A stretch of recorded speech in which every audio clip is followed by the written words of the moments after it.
বিপুল পরিমাণ চুরি চামারি হলে দেশের গড় ইনকাম বেড়ে যায়। এই দুর্নীতির টাকা, জনগণের সম্পদ চুরি করা টাকা দিয়ে দেশের জনগণের অর্থনৈতিক উন্নতির মধ্যে গড় ইনকাম, পার ক্যাপিটা ইনকাম, মাথাপিছু ইনকাম বৃদ্ধি দেখানো হয়েছে।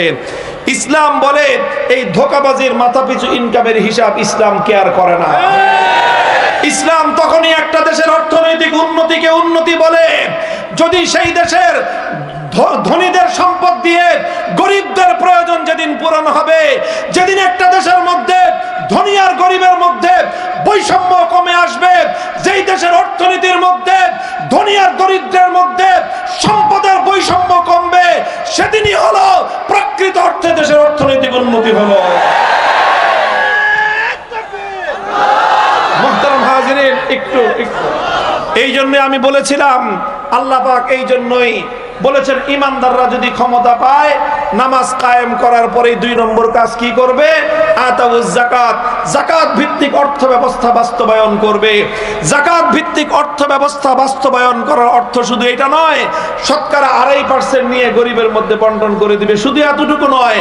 যাকাত ভিত্তিক অর্থ ব্যবস্থা বাস্তবায়নের মূল অর্থ হলো এই, ধনী আর গরিবের মধ্যে বৈষম্য এতটা আকাশ ছোঁয়া থাকতে পারবে না। একজনের মাটির নিচে থাকবে, আরেকজন আকাশ ছোঁয়া রাজপ্রাসাদে থাকবে। একজনের মা চিকিৎসাহারা অবস্থা মৃত্যুবরণ করবে, এক গরিবের তার কলিজার টুকরা সন্তান না খেয়ে ধুকে ধুকে মরবে, আর আরেকজন 5টা গাড়ি নিয়ে 3 জনের পরিবারের 5টা দামি গাড়ি হাঁকাবে। আল্লাহর কোরআন এই সকল বৈষম্য ভিত্তিক বৈষম্যমূলক সমাজ ব্যবস্থাকে স্বীকার করে না।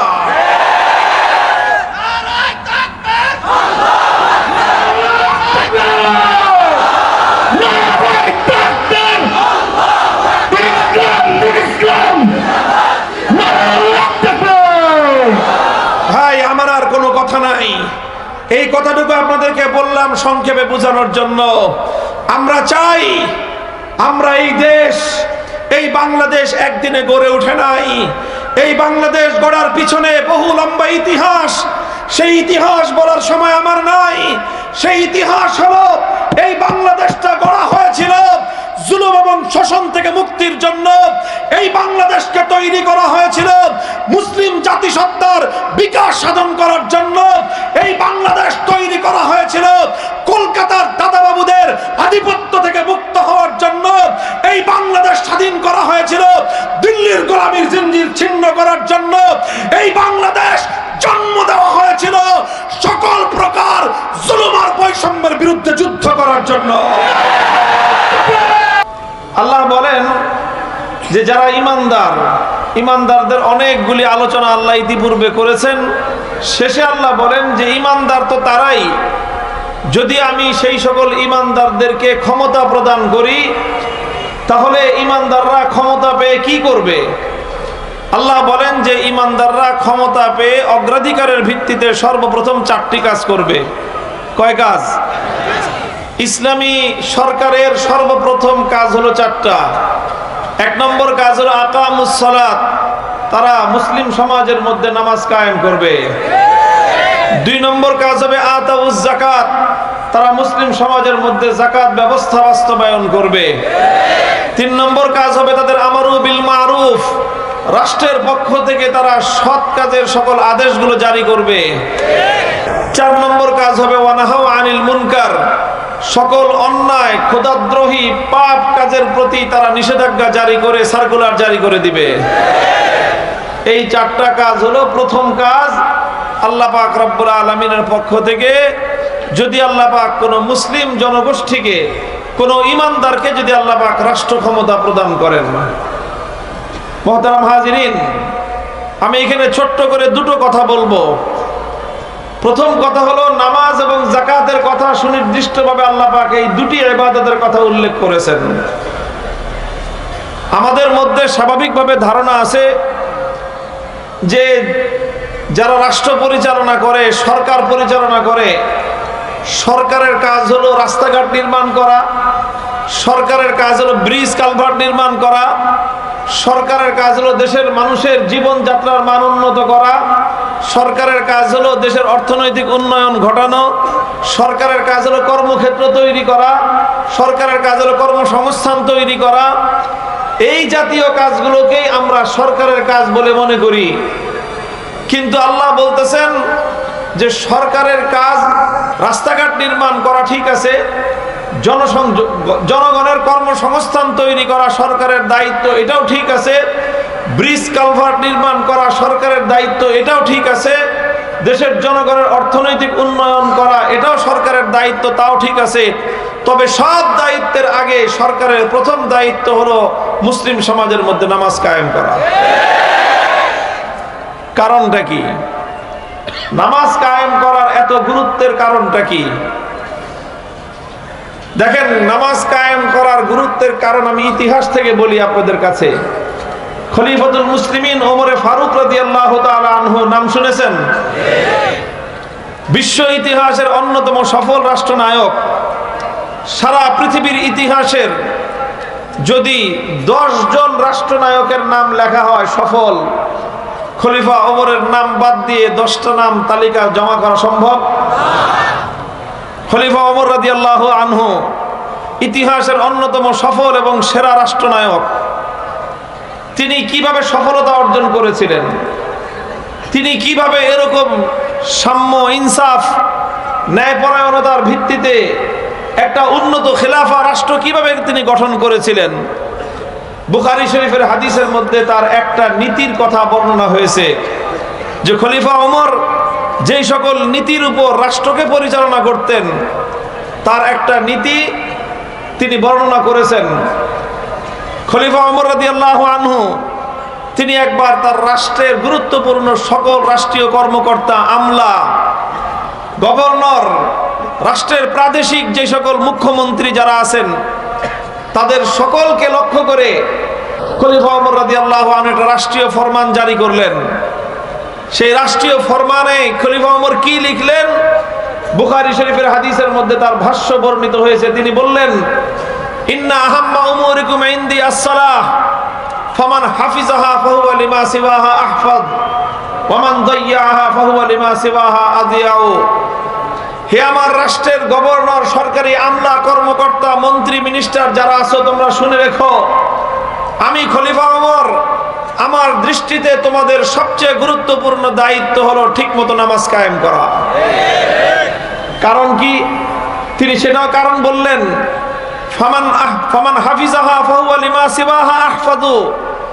যেই সরকারি কর্মকর্তা, যেই সরকারি অফিসার, রাষ্ট্রের যে কর্মকর্তা ঠিকভাবে নামাজ কায়েম করবে, তাকে রাষ্ট্রের অন্য যে কোনো দায়িত্ব দেওয়া হবে সেই দায়িত্বটা সে আরো ভালোভাবে আদায় করতে পারবে। ওমান দাইয়াহা ফাহুয়া লিমা সিওয়াহা আদিয়াউ।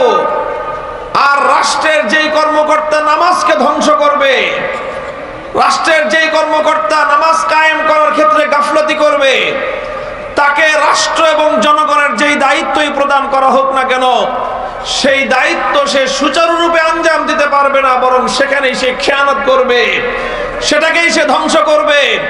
যে আল্লাহর বিধান নামাজকে যে ধ্বংস করে, তাকে যদি ব্রিজ কালভার্ট বানানোর দায়িত্ব দেওয়া হয়, রডের বদলে সে বাঁশ দিবে।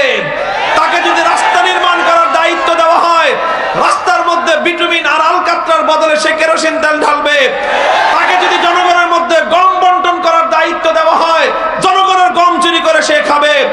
তাকে রাষ্ট্রের যেই দায়িত্বই প্রদান করা হবে, সেই দায়িত্বের মধ্যে জনগণের টাকা লুটপাট করবে, চুরি করবে, জুলুম করবে, বেইনসাফি করে, দেশের জনগণের সম্পদ লুটপাট করে বিদেশে বেগম পাড়া করবে।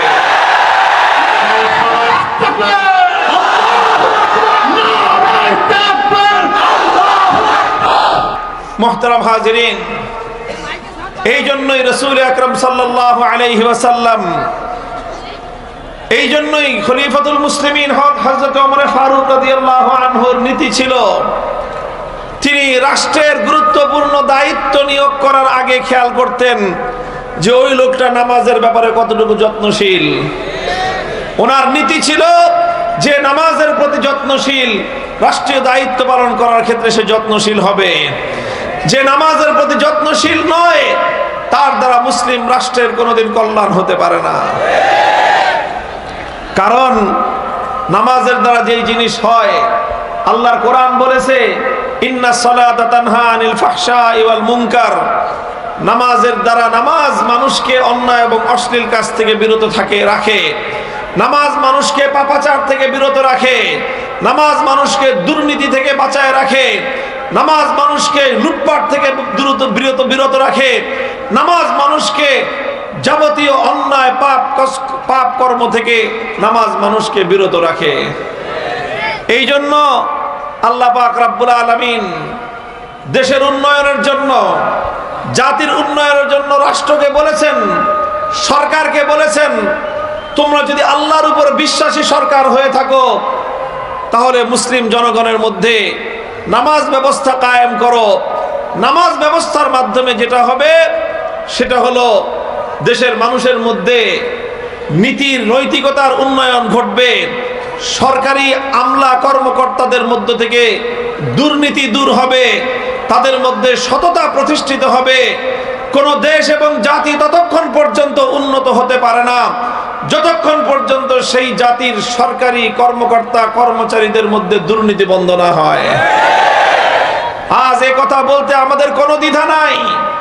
বাংলাদেশের আজকে যে অবস্থা, এদেশের মানুষ অনেক পরিশ্রমী মানুষ, বাংলাদেশের মানুষ অনেক মেহনতি, কঠোর অধ্যবসায় তারা করে, পরিশ্রম তারা করে। যেই সেক্টরে যাবেন সেই সেক্টরে গিয়ে দেখবেন, যারা কৃষি কাজ করে দেখবেন ভোরবেলা 4টায় ঘুম থেকে উঠে ফসলের মাঠে যায়, সন্ধ্যা 4টা বিকাল 6টা পর্যন্ত তারা কাজ করে, অক্লান্ত পরিশ্রম করে ফসলের মাঠে সোনার ফসল ফলায়।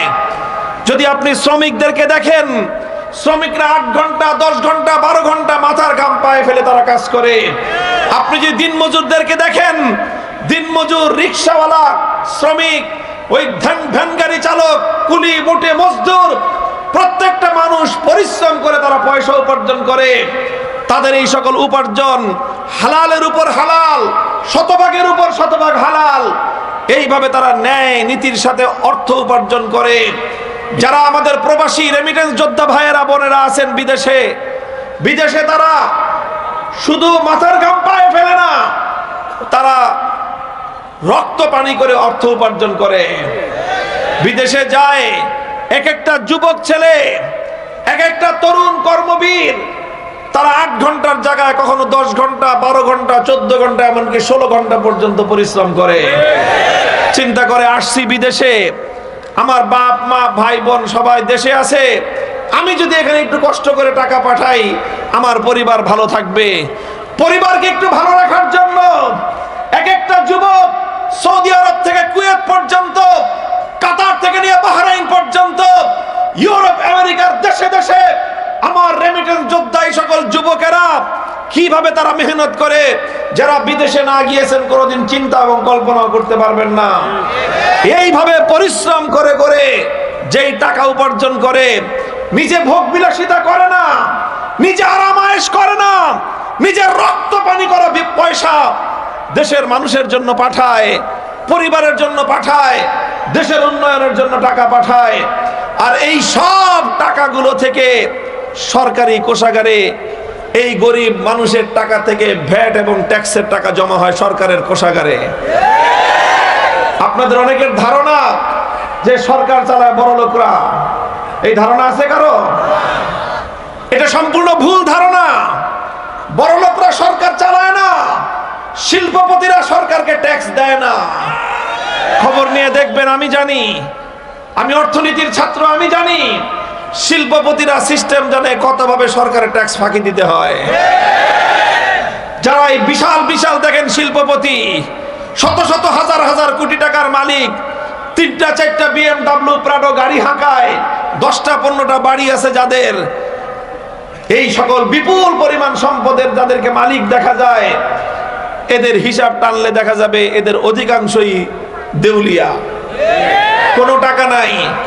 এদের কাছে 5,000 কোটি টাকা আছে, ব্যাংকে লোন আছে 7,000 কোটি টাকা, সব ঋণগ্রস্ত।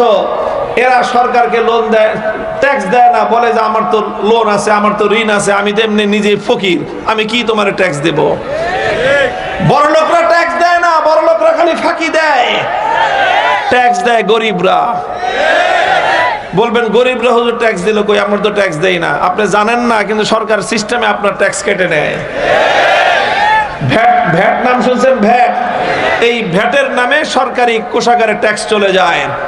বাংলাদেশের সাধারণ নিয়ম হলো, এই যে আপনারা যারা শ্রমিক আছেন, সারাদিন মেহনত করেন, রিক্সাওয়ালারা সারাদিন রিক্সা চালায়, গরিব মানুষ সারাদিন মাটি কাটে, সন্ধ্যাবেলায় 500 টাকা, 1000 টাকা, 800 টাকা তারা মাইনে পায়। এটা নিয়ে বাজারে যায়, বাজারে গিয়ে 100 টাকার চাল ডাল, 200 টাকার তেল নুন পানি চিনি কিনলেন, 100 টাকার মাল কিনলেন, 100 টাকার পণ্য আপনি পাবেন না, আপনি মাল পাবেন 85 টাকার, আর 15 টাকা ভ্যাট। আপনারা গরিব মানুষ, ডাল কিনেছেন 100 টাকার, আপনার দাম লেখা আছে 100 টাকা, ওখানে দাম লেখা আছে 15% ভ্যাট। তার মানে আসলে আপনাকে দোকানদার ডাল দিতেছে 85 টাকার, বাকি 15 টাকা ভ্যাট কেটে নেওয়া হচ্ছে। এইভাবে গরিব মানুষ, মেহনতি মানুষ, কোটি কোটি মেহনতি মানুষের ওই ভ্যাটের টাকা দিয়ে সরকারের কোষাগারে জমা হয়। এইভাবে আমার দেশের কৃষকরা পরিশ্রম করে মাথার ঘাম পায়ে ফেলে খেতে সোনার ফসল ফলায়, কৃষকরা সেই ফসলের মূল্য পায় না। শ্রমিকরা মাথার ঘাম ঝরায়, তারা পরিশ্রম করে প্রোডাকশন করে, সেই প্রোডাকশনের পরে শ্রমিক তার ন্যায্য মূল্য, তার ন্যায্য ভাতা সে পায় না, ন্যায্য পারিশ্রমিক সে পায় না। শিল্পপতিরা 90 ভাগ মুনাফা খায়, 10 ভাগের টাকা দিয়ে শ্রমিকদেরকে তাদের মজুরি পরিশোধ করা হয়। এইভাবে প্রত্যেকটা সেক্টরে গরিবরা ফাঁকি দেয় না, বড় লোকরা ফাঁকি দেয়। আর এই সকল গরিবদের টাকা দিয়ে রাষ্ট্র এবং সরকারের কোষাগার জমা হয়। এরপরে সেই কোষাগারের টাকা দিয়ে কি হয়? এই যে আমাদের দেশের মানুষ দেশে এবং দেশের বাইরে যেই পরিমাণ শ্রম দেয়, যেই পরিমাণ টাকা উপার্জন করে, আর ওই টাকা দিয়ে নিজের জীবন উপকরণ কিনতে গিয়ে সরকারকে যেই পরিমাণ ভ্যাট দেয়, এই টাকাগুলো যদি চুরি আর দুর্নীতি লুটপাট না হতো, 30 বছর আগে বাংলাদেশ সিঙ্গাপুর থেকে উন্নত দেশ থাকতো। সিঙ্গাপুরের স্থানীয় মানুষ আমার বাংলাদেশের মানুষের মতো এত কষ্ট করে উপার্জন করে না, তাদের ব্যক্তিগত উপার্জন এত নাই। বাংলাদেশের মানুষ যেই পরিমাণ উপার্জন করে, আমার দেশের উন্নয়ন হয় না। কারণ একটাই, কারণ আমরা সকলে হাজার হাজার লক্ষ লক্ষ মানুষ ওই যে শতকরা 15 টাকা দিয়ে সরকারের কোষাগার ভরি, আমরা এদিক দিয়ে দেই, আমরা থলের মধ্যে ঢালতে থাকি। সোলার দল ওই থলের নিচে দিয়ে ফুটা করে রাখছে, সব টাকা পয়সা ওই ফুটা দিয়ে বেগম পাড়ায় চলে যায়। এই জন্য আল্লাহর কোরআন বলেছে, আল্লাহ বলেছেন সরকার প্রতিষ্ঠা করলে সর্বপ্রথম দুর্নীতির দুয়ার বন্ধ করো।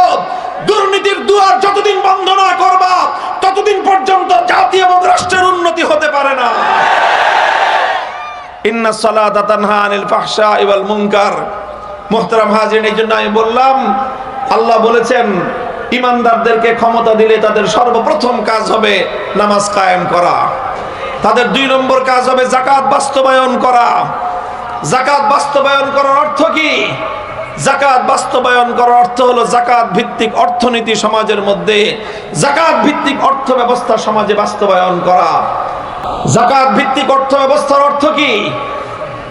আমি আল্লাহর কোরআন থেকে, নবীর হাদিস থেকে 2টো শব্দ বলবো। ইসলাম যে অর্থ ব্যবস্থা বাস্তবায়ন করতে বলেছে, সেই অর্থ ব্যবস্থার মূল কথাই হলো কাইলা ইয়াকুনা দুলাতাম বাইনাল আগনিয়া মিনকুম। দেশের মধ্যে এমন একটা অর্থ ব্যবস্থা, এমন একটা অর্থনৈতিক সিস্টেম কায়েম করতে হবে, সম্পদের মালিক যেন শুধুমাত্র বড় লোকরা না হয়। এই যে জুলাই বিপ্লব করেছেন আপনারা, কথা বলেন ঠিক কিনা? জুলাই বিপ্লবের মধ্যে শ্রমিকদের অবদানের কথা অনেকেই বলে না। আমরা জানি শ্রমিকদের অবদানটা কি ছিল।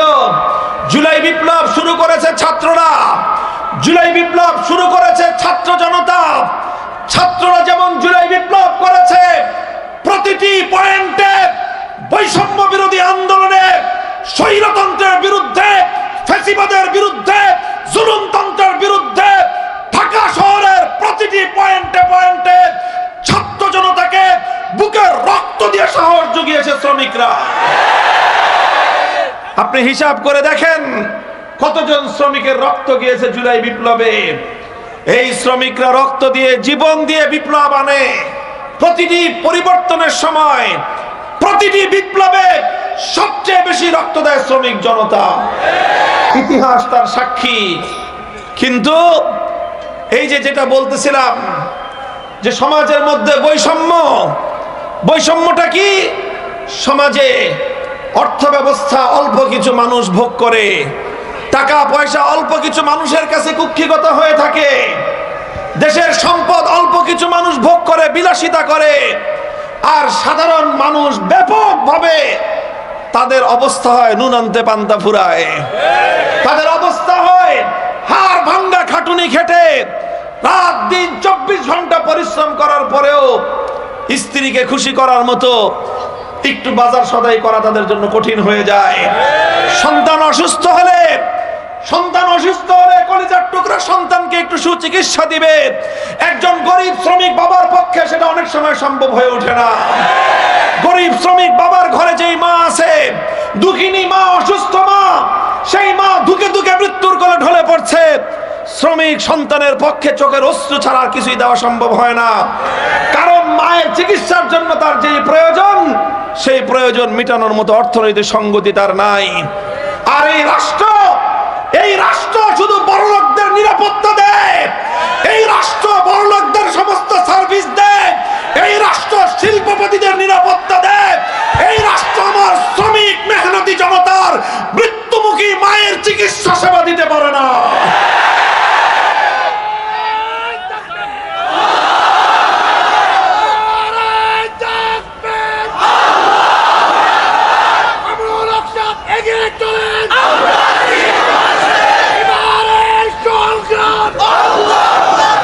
মুহতারাম হাজিরিন, এই জন্য ইসলাম বলেছে সমাজে এমন একটা অর্থ ব্যবস্থা কায়েম করতে হবে কাইলা ইয়াকুনা দুলাতান বাইনাল আগনিয়াই মিনকুম, যেন টাকা পয়সা সমাজে একটা নির্দিষ্ট বড়লোক শ্রেণীর হাতে কুক্ষিগত না হয়ে যায়।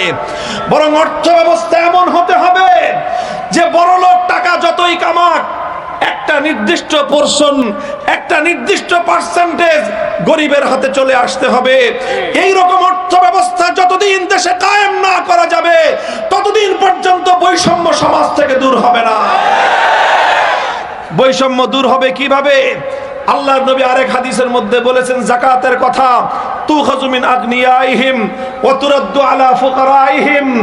যাকাত ভিত্তিক অর্থ ব্যবস্থার মৌলিক বৈশিষ্ট্যই হলো এই, ধনীর কাছ থেকে, তার সম্পদের থেকে অতিরিক্ত যেই সম্পদ তার কাছে রয়েছে, তার প্রয়োজনের চেয়ে অতিরিক্ত সম্পদ তার কাছ থেকে নিয়ে, যেই গরিবের নিত্য প্রয়োজন পূরণ হয় না, যেই গরিবের সন্তানের খাবার আহার জুটে না, যেই গরিবের দুঃখিনী মায়ের চিকিৎসার ব্যবস্থা হয় না, যেই দরিদ্রের স্ত্রীর, তার গর্ভবতী স্ত্রীর নিরাপদ প্রসবের ব্যবস্থা হয় না, যেই গরিবের সন্তান চিকিৎসার অভাবে ধুকে ধুকে মরতেছে, বড় লোকের বিলাসী গাড়ি বাজেয়াপ্ত করে সেই টাকা দিয়ে গরিবের নিত্য প্রয়োজনের, তার জীবন ধারণের প্রয়োজন পূরণ করা রাষ্ট্রের দায়িত্ব।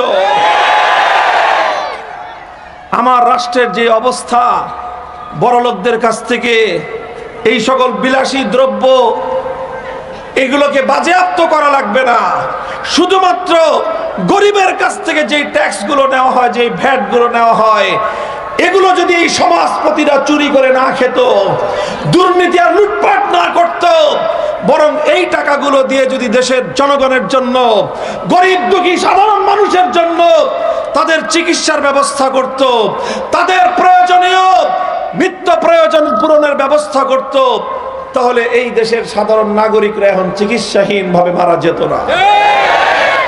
আমাদেরকে শুধুমাত্র উন্নয়নের গাল গল্প শোনানো হয়। উন্নয়নের গাল গল্প কিরকম? আমাদেরকে হিসাবের মার পেছে বুঝ দেওয়া হয়।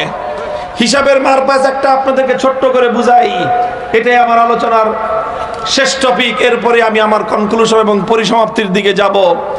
হিসাবের মার পেছ হলো, দেখেন বাংলাদেশের সবচেয়ে সর্বশেষ যে অর্থ বছর 2024-25 অর্থ বছরে বাংলাদেশের মানুষের মাথাপিছু আয়, পার ক্যাপিটা ইনকাম, মাথাপিছু আয় বুঝেন, মানে গড় আয় সবার গড় আয় কত জানেন?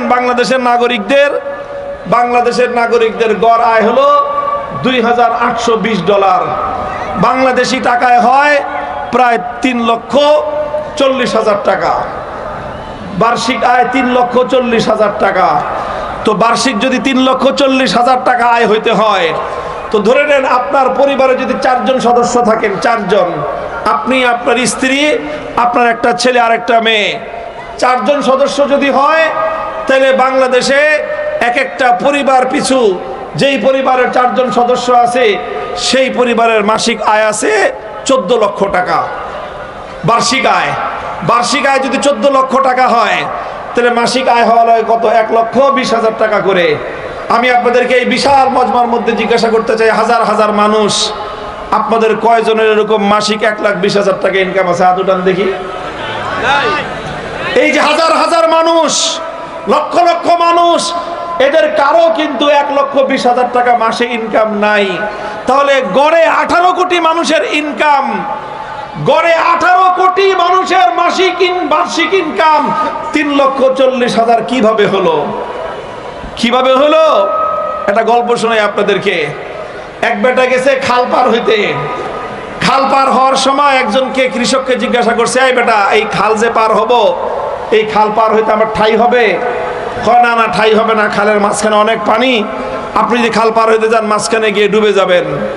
কয় বেটা, তুই বুঝবি না, তুই হিসাব জানোস না, আমি হিসাব জানি, আমি তোকে জিজ্ঞাসা করি, তুই আমাকে বল। কয় খালের ওই পারে কয় হাত পানি আছে? কয় খালের ওই পারে পানি আছে 1 হাত। কয় খালের এই পানে পানি আছে কয় হাত? কয় এই পারেও পানি আছে 1 হাত। খালের মাঝখানে পানি আছে কয় হাত? কয় খালের মাঝখানে পানি আছে 5 হাত। তো বলেন 5 হাত পানিতে ঠাই হয়? কয় 5 হাত পানিতে তো ঠাই হয় না, কিন্তু হিসাবে দেখি আমরা,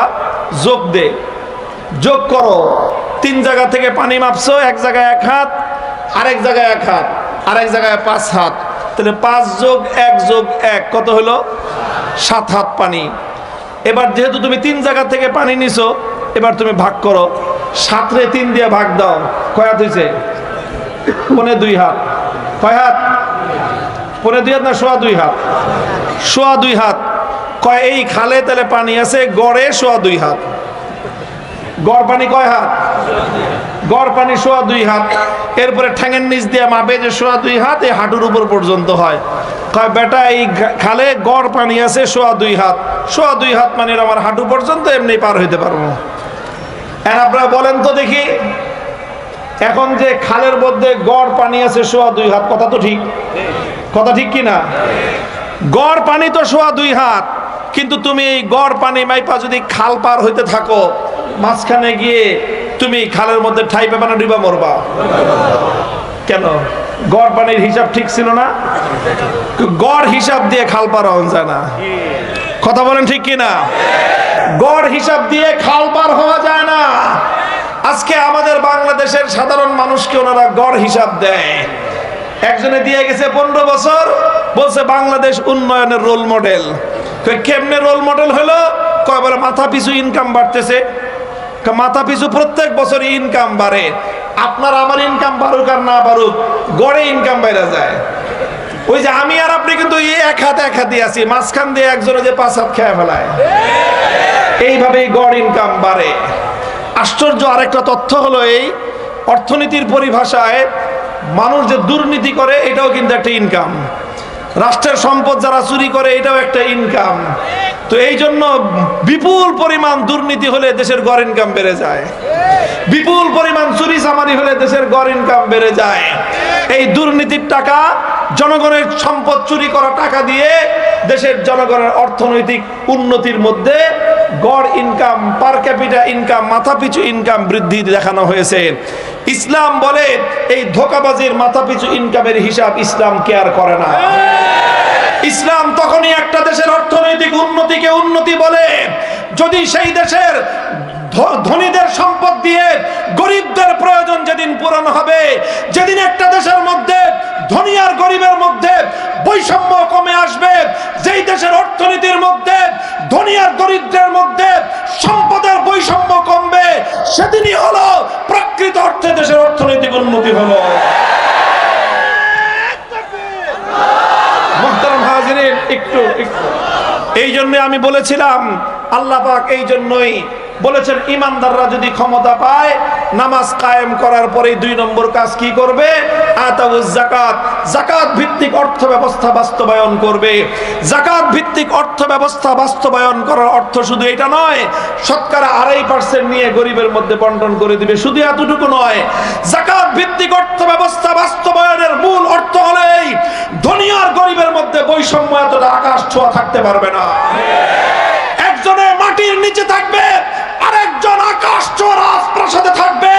একজনের মা চিকিৎসাহারা অবস্থা মৃত্যুবরণ করবে, এক গরিবের তার কলিজার টুকরা সন্তান না খেয়ে ধুকে ধুকে মরবে, আর আরেকজন 5টা গাড়ি নিয়ে 3 জনের পরিবারের 5টা দামি গাড়ি হাঁকাবে। আল্লাহর কোরআন এই সকল বৈষম্য ভিত্তিক বৈষম্যমূলক সমাজ ব্যবস্থাকে স্বীকার করে না।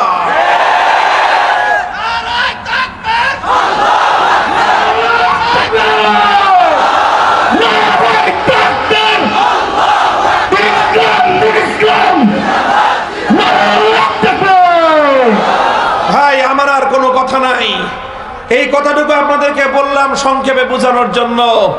আমরা চাই, আমরা এই দেশ, এই বাংলাদেশ একদিনে গড়ে ওঠে নাই। এই বাংলাদেশ গড়ার পিছনে বহু লম্বা ইতিহাস, সেই ইতিহাস বলার সময় আমার নাই। সেই ইতিহাস হলো, এই বাংলাদেশটা গড়া হয়েছিল জুলুম এবং শোষণ থেকে মুক্তির জন্য। এই বাংলাদেশকে তৈরি করা হয়েছিল মুসলিম জাতিসত্তার বিকাশ সাধন করার জন্য। এই বাংলাদেশ তৈরি করা হয়েছিল কলকাতার দাদাবাবুদের আধিপত্য থেকে মুক্ত হওয়ার জন্য। এই বাংলাদেশ স্বাধীন করা হয়েছিল দিল্লির গোলামীর জিঞ্জির ছিন্ন করার জন্য। এই বাংলাদেশ জন্ম দেওয়া হয়েছিল সকল প্রকার জুলুম আর বৈষম্যের বিরুদ্ধে যুদ্ধ করার জন্য।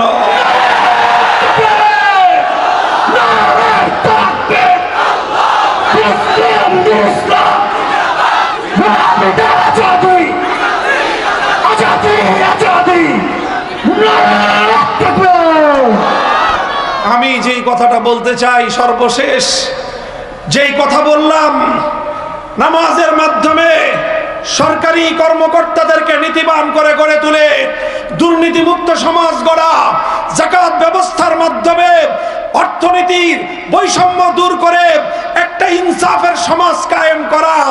আমাদের বিপ্লবী শরীফ ওসমান হাদির জীবনের শেষ মুহূর্তের একটাই কথা ছিল, জুলুমের বিরুদ্ধে ইনসাফ প্রতিষ্ঠার লড়াই। হে আমার দেশপ্রেমিক তৌহিদি জনতা, আমি তোমাদেরকে বলতে চাই, এই ইনসাফের লড়াই যদি সত্যিকার অর্থে কামিয়াব করতে চাও, আল কোরআনের সমাজ গড়া ছাড়া বিকল্প কোনো রাস্তা নাই। আমরা সমাজে অন্য সকলকে স্টেক দিয়েছি। সমাজে ডাক্তাররা সরকারের পার্ট হয়, ইঞ্জিনিয়াররা সরকারের পার্ট হয়, পলিটিশিয়ানরা সরকারের পার্ট হয়, অর্থনীতিবিদরা সরকারের পার্ট হয়, সকল প্রফেশনের লোকেরা সরকারের পার্ট হয়, শিল্পপতিরা সরকারের অংশীদার হয়। সবাই সরকারের অংশীদার হয়ে 54 বছর পর্যন্ত বাংলার মানুষকে তোমরা মুক্তি দিতে পারো নাই। আমরা চাই এবার আমাদের একটা অধিকারের আদায় করার জন্য অধিকারের দাবি নিয়ে মাঠে নেমেছি।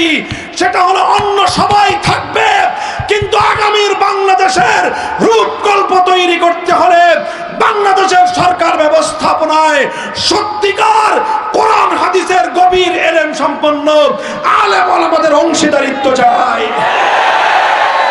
ইনশাআল্লাহ যদি আলেম ওলামারা তারা যদি কোরআন হাদিসের এলেম নিয়ে রাষ্ট্র এবং সরকারের নীতি নির্ধারণী জায়গাগুলোতে যদি যেতে পারেন, তখনই এই দেশ আত্মমর্যাদা নিয়ে বিশ্ব দরবারে মাথা উঁচু করে দাঁড়াতে শিখবে। সারা দুনিয়াকে দেখিয়ে দিয়েছে মোল্লারা, সারা দুনিয়াকে দেখিয়ে দিয়েছে আলেম ওলামারা। আমি একটা দেশ জানি, একটা দেশ আমি দেখে এসেছি, যেই দেশের 30 জন মন্ত্রীর মধ্যে 28 জন মাদ্রাসার আলেম, 28 জন মোল্লা মৌলবী, 28 জন মাদ্রাসার হুজুর। তারা এখনো মাদ্রাসা মাদ্রাসায় পড়ায়, রাষ্ট্র চালায়। আলহামদুলিল্লাহ, সেই রাষ্ট্র সারা দুনিয়ার, ইউরোপ, আমেরিকা, ন্যাটো, সারা দুনিয়াকে বৃদ্ধাঙ্গুলি প্রদর্শন করে রকেটের গতিতে তারা উন্নতি করতেছে। তোমরা যারা মনে করো হুজুররা পারে না, তোমরা বোকার স্বর্গে বসবাস করতেছ। তোমরা দেশের মানুষকে ধোঁকাবাজি করার জন্য, দেশের মানুষের সম্পদ লুটপাট করার জন্য দুই দল মিলে খাতির করছো, 5 বছর আমরা খাবো, 5 বছর তোরা খাবি। যখনই তোমাদের মধ্যে ভাগ বাটোয়ারার সমস্যা তৈরি হয়, একদল আরেক দলের সঙ্গে মারামারি করো, পরে আবার গলাগলি জড়ে ধরে করে বলো সরি, আবার আগামী বছর থেকে 10 বছর তুই, 10 বছর আমি। এই ভাওতাবাজির বন্দোবস্ত আর বাংলার মাটিতে আমরা চলতে দেব না ইনশাআল্লাহ। এদেশের আলেম সমাজকে তোমাদের রাষ্ট্রনীতি নির্ধারণের, আগামীর বাংলাদেশের পলিসি মেকিং এর ক্ষেত্রে আলেম সমাজকে স্টেক প্রদান করতে হবে। আমরা রাজনীতিতে এসেছি নিজেদের ধান্দা উদ্ধার করার জন্য নয়। আমরা রাজনীতি করি, আমরা সংসদ নির্বাচনে প্রতিদ্বন্দ্বিতা করছি নিজের অথবা দলীয় স্বার্থ উদ্ধার করার জন্য নয়। এই দেশকে, এই জাতিকে ৭৮ বছরের বৈষম্যের জাতাকল থেকে মুক্ত করার জন্য। 24 বছর পাকিস্তান, 54 বছর বাংলাদেশ, 58 বছর ধরে দেশের মানুষের সঙ্গে বারবার ধোঁকাবাজি করা হয়েছে, প্রতারণা করা হয়েছে, বিশ্বাসঘাতকতা হয়েছে, আর গাদ্দারি করা হয়েছে। তাই আজ আমি বলতে চাই, হে আমার মেহনতি মানুষ, কৃষক, শ্রমিক, মজদুর, তরুণ, যুব প্রজন্ম, তোমরা একটা বার প্রস্তুত হও। আমরা সব রকমের বাংলাদেশ দেখে শেষ করেছি। এক নেতা আমাদেরকে সোনার বাংলাদেশ দেখিয়েছেন, আরেক নেতা আমাদেরকে নতুন বাংলাদেশ দেখিয়েছেন, আরেকজন এসে সবুজ বাংলাদেশ দেখিয়েছেন, শেষ পর্যন্ত নেত্রী এসে আমাদেরকে ডিজিটাল বাংলাদেশের ভেলকিও দেখায় শেষ। আমরা সোনার বাংলাদেশ দেখেছি, নতুন বাংলাদেশ দেখেছি, সবুজ বাংলাদেশ দেখেছি, ডিজিটাল বাংলাদেশ দেখেছি। আগামীতে আমরা বাংলাদেশ দেখতে চাই আল কোরআনের বাংলাদেশ, ইসলামের বাংলাদেশ।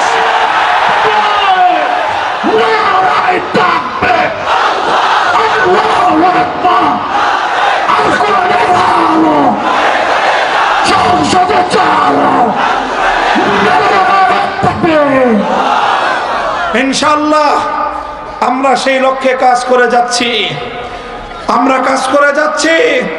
আমরা এতদিন পর্যন্ত আমাদের ঘর গুছিয়েছি, বাংলাদেশের প্রতিটি অঞ্চলে মাদ্রাসা প্রতিষ্ঠা করেছি এই জাতির সন্তানদেরকে সঠিক ঈমান আমল শিক্ষা দেওয়ার জন্য। এরপরে আমরা স্কুলে যে সকল ছেলেমেয়েরা যায়, সেই সকল স্কুলের ছেলে মেয়েদেরকেও 1 ঘন্টার জন্য বিভিন্ন স্কুলগামী বাচ্চাদের জন্য আফটার স্কুল মাকতাব নামে বিভিন্ন নামে আলেমরা সমস্ত স্কুলের বাচ্চাদেরকেও 1 ঘন্টা সময় নিয়ে তাদেরকে কোরআনের শিক্ষা দেওয়ার ব্যবস্থা করেছি। আমাদের ফান্ডামেন্টাল মৌলিক কাজ শেষ, এবার আমরা রাষ্ট্রের হিস্সা চাই।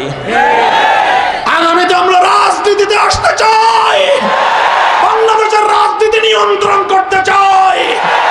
হে আমার তাওহীদি জনতা, তোমরা আমাদেরকে সহযোগিতা করবে তো ইনশাআল্লাহ? তিতুমিরের বাংলাদেশ থেকে, শরীয়তুল্লাহর বাংলাদেশ থেকে বেইনসাফি, জুলুম, বৈষম্য ঝাঁটাপেটা করে বিদায় করা হবে।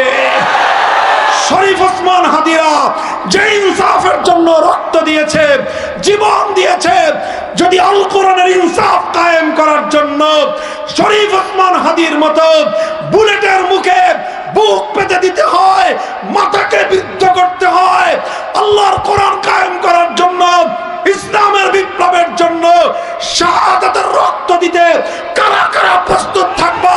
হাত তুলে শপথ করো।